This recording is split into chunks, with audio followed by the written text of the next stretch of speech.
Bonjour à tous, j'espère que vous allez bien. Bienvenue pour ce nouveau numéro du petit exo de colle, aujourd'hui numéro 111. Et pour ce numéro, je vous propose d'étudier une suite d'intégrales qui j'espère vous piquera votre curiosité. L'énoncé précis du jour est le suivant.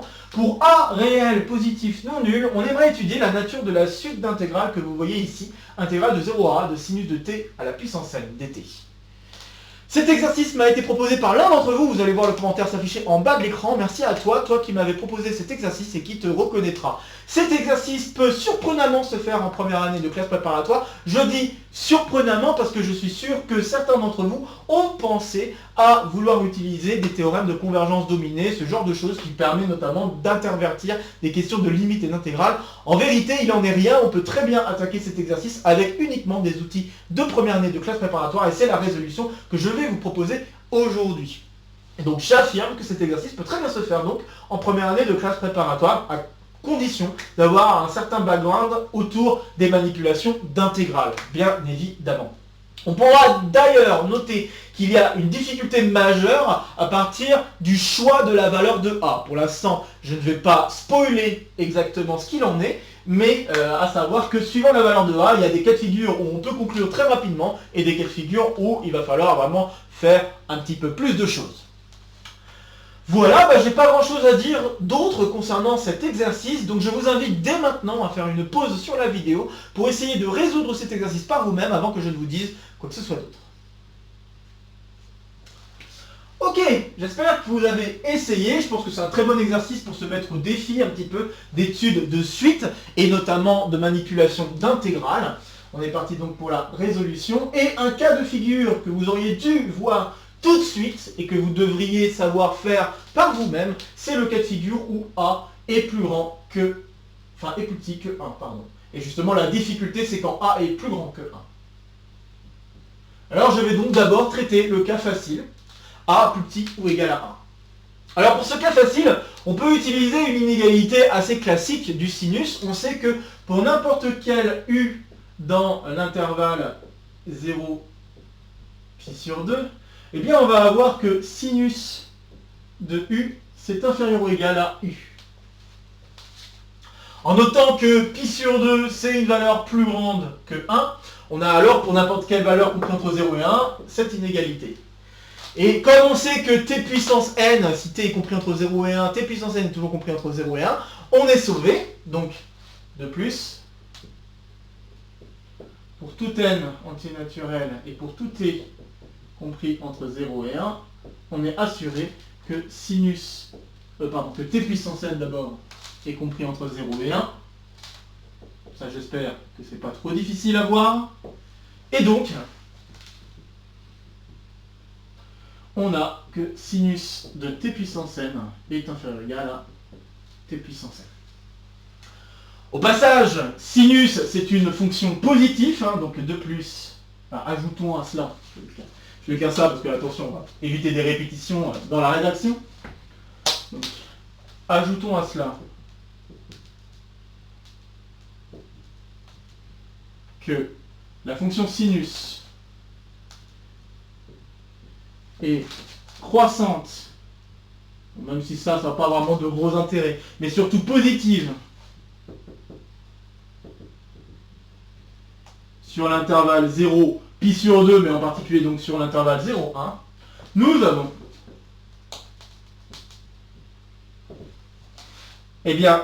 l'intégrale de 0 à a de sinus de t puissance n dt, qui est donc positive, puisqu'on est en train de faire une intégrale d'une fonction positive. Donc ça marche bien, continue si on veut, on pourrait ajouter cela. Mais bon, à vrai dire, on n'a pas forcément besoin d'une continuité par morceau éventuel. La continuité, c'est juste pour nous assurer que l'intégrale existe, mais voilà. Donc, nous avons ceci, et puis on sait que la fonction, elle est toujours positive, donc si je veux, je peux tout de suite passer à l'intégrale de 0 à 1, ou alors choisir d'utiliser l'inégalité qui est écrite ici, au choix. Voilà, je préférais d'abord passer de 0 à 1, donc ça, c'est inférieur ou égal à l'intégrale de 0 à 1 de sinus de t puissance n dt. Ce truc-là est alors inférieur ou égal par comparaison des deux fonctions qui sont ici, à cette intégrale-là. Et cette intégrale-là, vous pouvez la calculer tranquillement. Ceci nous donne alors 1 sur n plus 1, D'accord, c'est t puissance n plus 1 sur n plus 1 comme primitive, en calculant 1 et en calculant 0 on soustrait, on obtient ceci. Et donc quand n tend vers l'infini, cette dernière chose tend vers 0. Donc par théorème des gendarmes,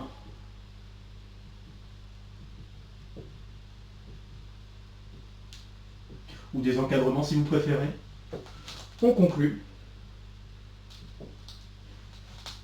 que un tend vers 0 quand n tend vers l'infini. Et voilà, on a donc une convergence dans le cas où A est plus grand que 0. Alors c'est vrai que j'ai pas tout à fait fini la résolution. J'ai mis un carré de fin de résolution, mais c'est pas ça qu'il faudrait que je mette. Je vais mettre juste un check. Et je vais maintenant avancer vers le cas difficile. Le cas où A est plus grand que 1 strictement. Alors, comme on a déjà traité l'intégrale de 0 à 1, on pourra constater qu'il suffirait, si on veut vérifier une convergence ou une divergence, il suffit d'étudier la suite d'intégrales qui commence à partir de 1. Donc, pour ce cas-là, il suffit d'étudier la suite donnée par les intégrales de 1 à a de sinus de t puissance n dt. Et là, on ne peut pas s'amuser à majorer par un t puissance n, parce que là, ça va diverger. Car je pense que c'est assez clair. Donc on ne va pas s'amuser à faire ça. Par contre, on va faire d'autres manipulations. Des manipulations qui, sur le moment, peuvent paraître un peu bizarres, mais qui vont faire complètement sens. La première manipulation qui devrait faire sens, parce que vous voyez, vous avez un sinus de t puissance n. Normalement, ce t puissance n vous embête énormément, vous aurez envie normalement de vous en débarrasser, et bien faites-le, il faut s'en débarrasser. Et donc pour s'en débarrasser, il va falloir faire un changement de variable. Je vais donc commencer par un premier changement de variable, je vais poser u, ou u, bon je vais l'appeler v plutôt, je vais l'appeler v, je vais poser v, et puis bon, de plus, ce qui m'embête aussi, c'est que je suis en train de faire une intégrale de 1 à a, j'aimerais bien peut-être me ramener à une intégrale qui ait des bornes en fait plus petites que 1. Alors vous allez vite comprendre pourquoi, mais pour l'instant, bon ça paraît un peu obscur, mais l'idée c'est que j'ai envie de faire intervenir le a puissance n, et que ce a puissance n me permette d'une manière ou d'une autre d'avoir éventuellement une convergence. Si vous vous amusiez à regarder un peu à quoi ressemblent les intégrales suivantes pour n de plus en plus grand, avec votre ordinateur, GeoGebra, des choses comme ça, eh bien vous remarquerez que la suite d'intégrales, elle semble tendre vers 0, elle aussi. Donc, de manière un peu surprenante d'ailleurs, parce que bon, il va y avoir des compensations, mais on peut quand même plus ou moins le pressentir, parce que quand n grandit, vous vous retrouvez donc avec un t puissance n. T puissance n, ça augmente de plus en plus rapidement, donc, et ça veut dire qu'avec le sinus, ça va osciller de plus en plus rapidement. Et donc, on peut imaginer qu'il y a des compensations qui vont se faire de plus en plus rapides et de plus en plus égales. Et ça nous donne normalement une petite idée que cette intégrale-là, cette suite intégrale, pourrait tendre vers 0. Je pense qu'il est quand même un peu difficile de le pressentir sans l'ordinateur, mais voilà, je vous donne l'idée. Globalement, c'est vraiment parce qu'on va osciller de plus en plus vite quand on va tendre n vers l'infini, et à cause de cette oscillation de plus en plus rapide, eh bien, il y a les compensations positives et négatives qui vont se faire de plus en plus rapidement, et à vrai dire, les bosses correspondant aux parties positives et aux parties négatives vont être de plus en plus étroites. Ce qui fait aussi que, normalement, cette intégrale-là risque de tendre vers 0. Mais encore une fois, c'est quand même un pressentiment plus qu'autre chose. Alors, il faut y aller un peu plus loin. Et donc, pour essayer d'aller plus loin, la bonne idée, c'est d'essayer de faire un changement de variable qui fasse apparaître du a puissance n, d'une manière ou d'une autre, et de préférence au dénominateur, si possible, pour avoir en fait une compensation de ce qui pourrait se passer dans l'intégrale. Donc pour pouvoir s'en sortir, le changement de variable que je vais vous proposer plus précis est le suivant. On va faire un t sur a à la puissance n. Ok, alors si je fais ce changement de variable, ça c'est équivalent à dire que t est égal à a puissance n fois v, alors que je fasse pas de bêtises quand même, alors fois a, pardon, tac. Et, parce que j'ai failli faire une bêtise, et puissance 1 sur n, voilà, on va y arriver. Donc on a ceci, très bien, et donc ça veut dire que dt, on regarde la dérivée. Ce changement de variable d'ailleurs au passage il est licite, puisque la fonction, c'est quand même bien que je le précise, cette fonction-là, c'est bien une fonction qui est un sien difféomorphisme. Je vais quand même le préciser. Difféo sur l'intervalle 1a vers... là je vais vers quel intervalle? Je vais vers l'intervalle du coup, que je fasse pas de bêtises, 1 sur a puissance n c'est ça, vers 1. C'est ça. Donc voilà, donc c'est un C1 difféomorphisme parce que c'est tout simplement un polynôme si vous voulez, et puis c'est un monôme, même encore plus précisément que ça. Et donc en tant que monôme, on a donc la dérivée, on peut la calculer tranquillement, cette dérivée n'est jamais nulle. Donc voilà, on a bien un C1 difféomorphisme sur ces intervalles-là. Donc on est sauvé, il n'y a pas trop de problème avec ça. Bien. Donc, je le précise parce que c'est vrai que le champ de variable est un petit peu plus dans ce sens-là qu'il faudrait l'écrire par rapport à l'autre sens, mais... Bref, donc on a ceci, puis on dérive, comme d'habitude. Alors là, on dérive, on va avoir alors A fois V puissance 1 sur n moins 1, et on n'oublie pas qu'il va y avoir un 1 sur n qui va traîner quelque part. Donc 1 sur n. Et ça, on est aussi content d'ailleurs avec le changement de variable d'avoir un 1 sur n, parce que ça aussi, le 1 sur n, peut nous aider à espérer qu'il y ait une convergence, donc c'est-à-dire un truc qui va tendre vers 0, quoi. Ce 1 sur n peut nous aider à entrevoir une idée qu'il va y avoir quelque chose qui tend vers 0. Donc très bien, DD. Ok, donc voilà le changement de variable, je vais donc l'effectuer ici. Mais le changement de variable ne va pas nous permettre de conclure tout de suite, il va falloir faire un peu plus que ça. N'hésitez pas à faire des pauses sur la vidéo, Là j'ai pas l'intention de donner de plan de résolution, étant donné que la résolution est assez courte. Mais à partir du moment où je vous donne la clé, donc là notamment c'est le changement de variable, puis le fait qu'il y a besoin d'un peu plus, j'ose espérer que par vous-même, vous devriez vous en sortir. Donc vraiment, n'hésitez pas à faire des pauses et essayer de continuer par vous-même avant de voir la suite de la résolution. C'est vraiment fait pour ça, le support vidéo. Donc, je continue. Je vais avoir alors mon intégrale de départ, un A de sinus de t puissance n dt, qui va devenir, alors qu'on ne fasse pas de bêtises, l'intégrale.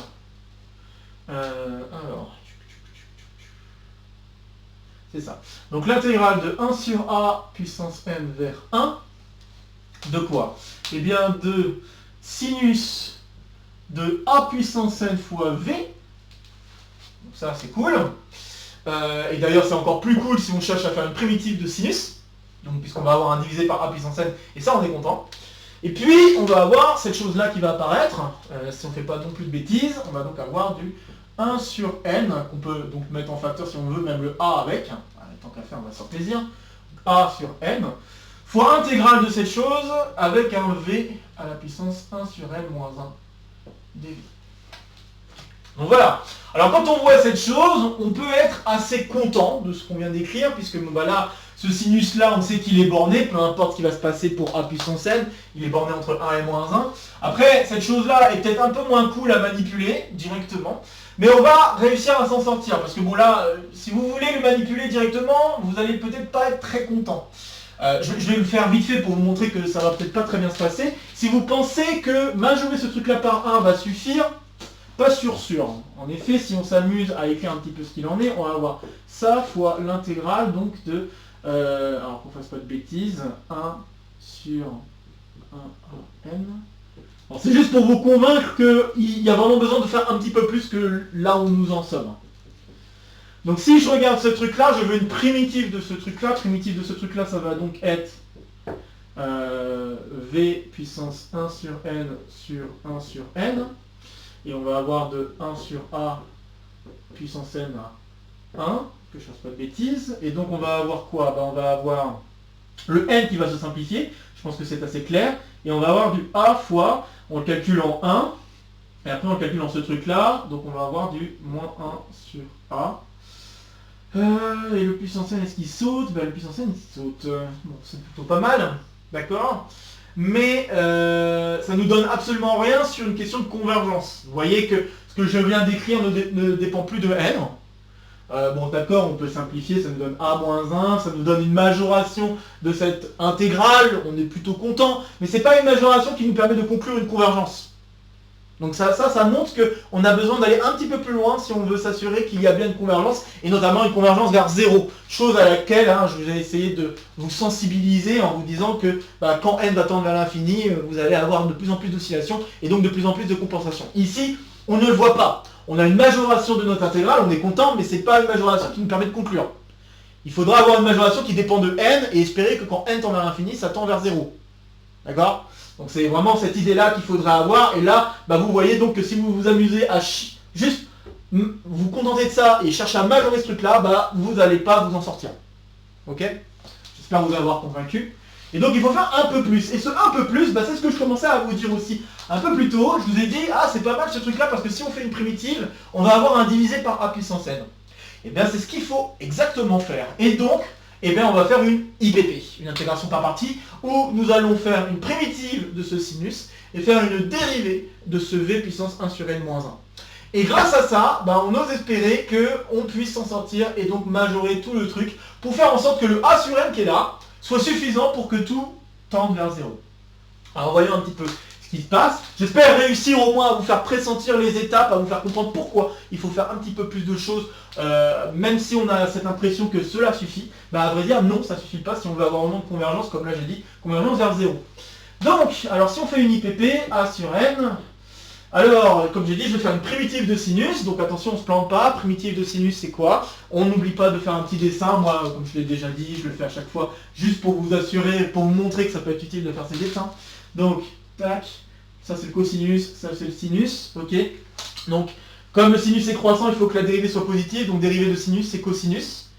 Et dérivée de cosinus, vous avez croissant, décroissant, il faut donc que ce soit positif ou négatif, le sinus est négatif ou positif, donc c'est moins sinus, ok? Dérivée de cos, c'est moins sin, donc ça veut dire qu'une primitive de sin, ça va être moins cos. Voilà. Donc ça permet d'éviter des erreurs. Alors on a moins cos de a puissance n v sur a puissance n. Voilà, on fait attention bien sûr, parce que c'est quand même une primitive d'une composition assez élémentaire puisque c'est linéaire, il n'y a pas de problème, mais quand même, il faut faire attention à se diviser par a puissance n qui apparaît, fois v à la puissance 1 sur n moins 1, très bien, à calculer en 1 sur a puissance n et en 1, puis moins, alors je vais effacer mon dessin ici, moins, avec le moins qui est déjà là, ça deviendra un plus, et donc on va dériver ce truc-là, et en dérivant ce truc-là, on va avoir quoi? Eh bien on va avoir 1 moins 1 sur... non, c'est dans l'autre sens. 1 sur n moins 1. Voilà.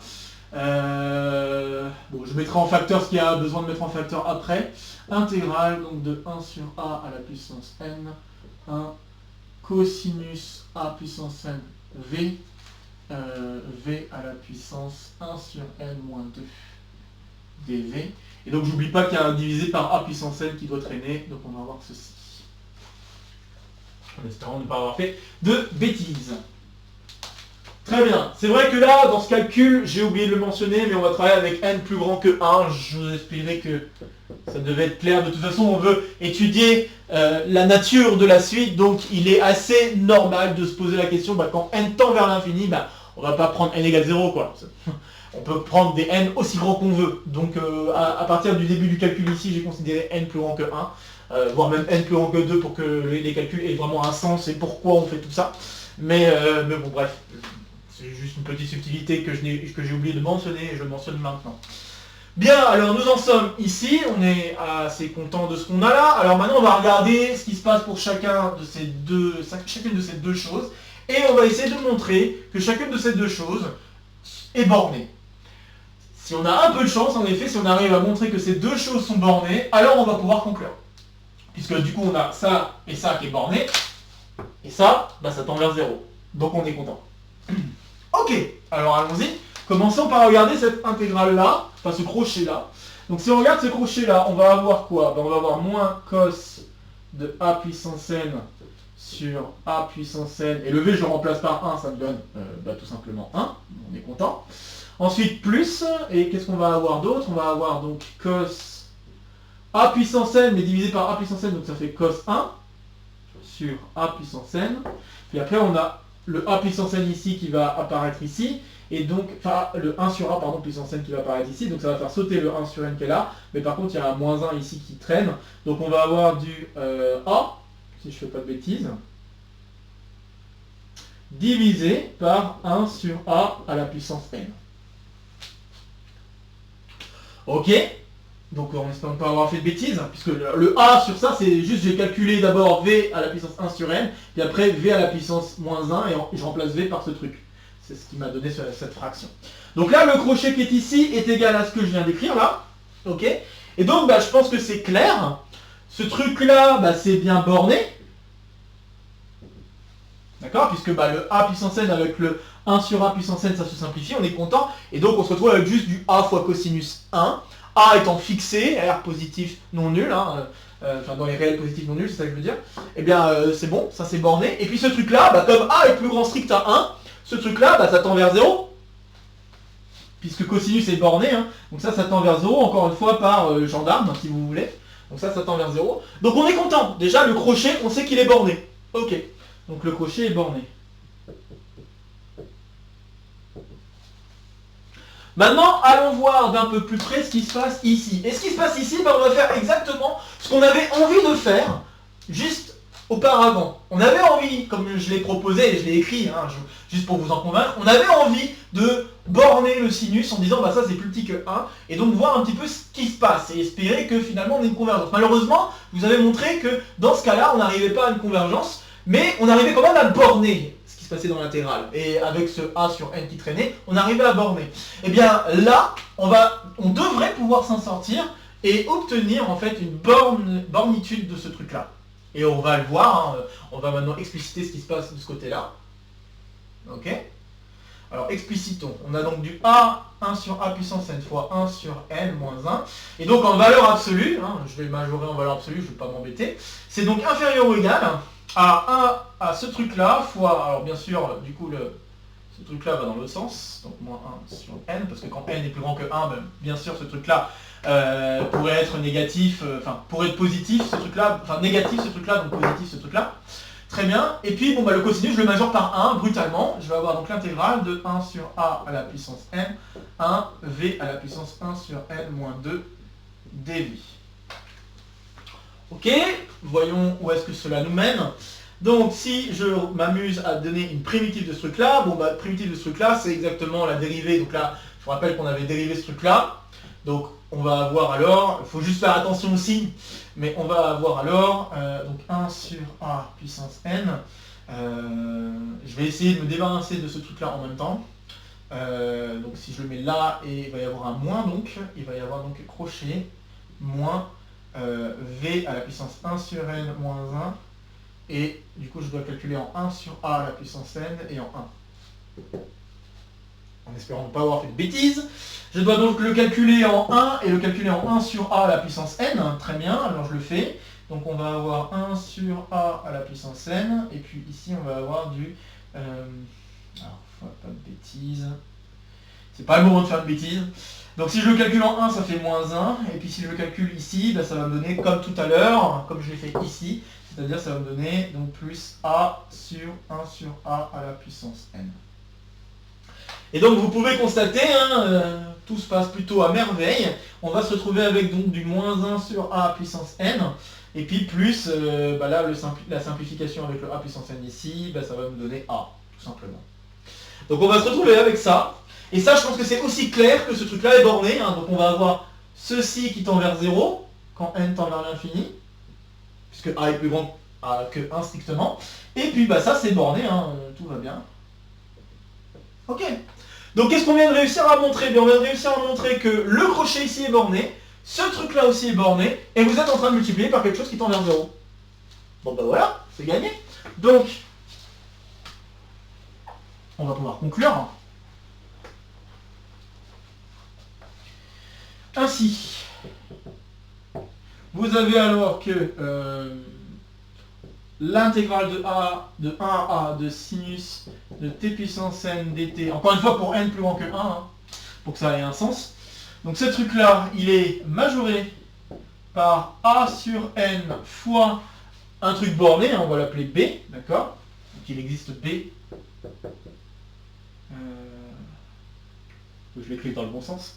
Ainsi, il existe B réel positif non nul, tel que pour tout n plus grand que 1, on a ceci.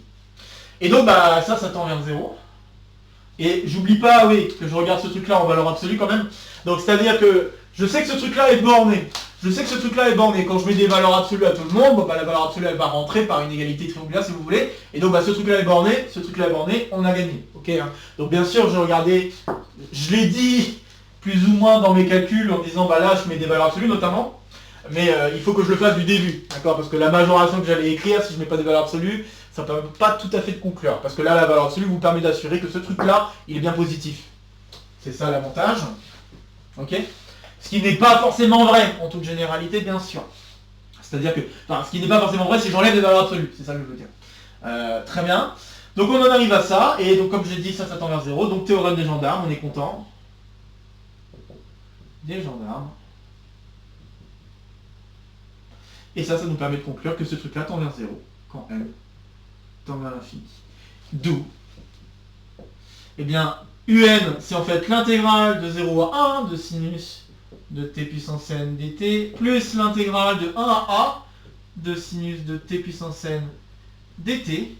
Et donc, bon bah, lui, on sait déjà qu'il tend vers 0 quand n tend vers l'infini, d'après ce qu'on a fait dans le premier cas de figure, qui était le plus simple.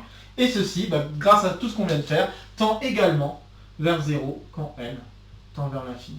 Et donc, bah, un tend vers 0 quand n tend vers l'infini. On conclut que, dans tous les cas, la suite un converge et tend vers 0. Je vais l'écrire ici. Dans tous les cas,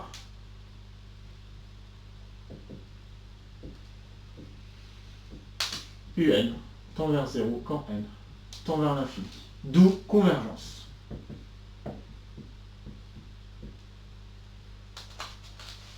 Et voilà, ceci conclut la résolution de l'exercice. Et là, j'ai bien le droit de mettre un carré.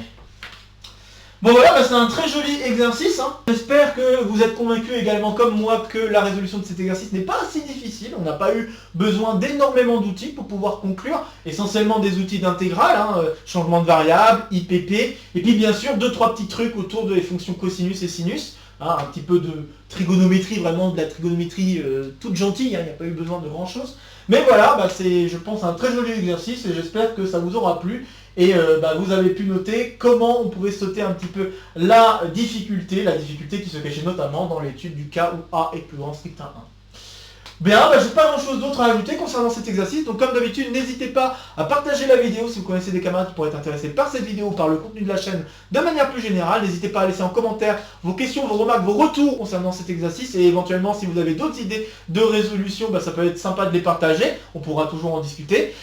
Ici, ça sera pour me soutenir, ici, ça sera pour vous abonner, n'oubliez pas d'activer la clochette, de nouvelles vidéos vont se proposer à vous pour continuer à faire le tour de la chaîne, et sur ce, je vous retrouve très vite pour de prochaines aventures mathématiques. Portez-vous bien, et à très bientôt. Salut à tous!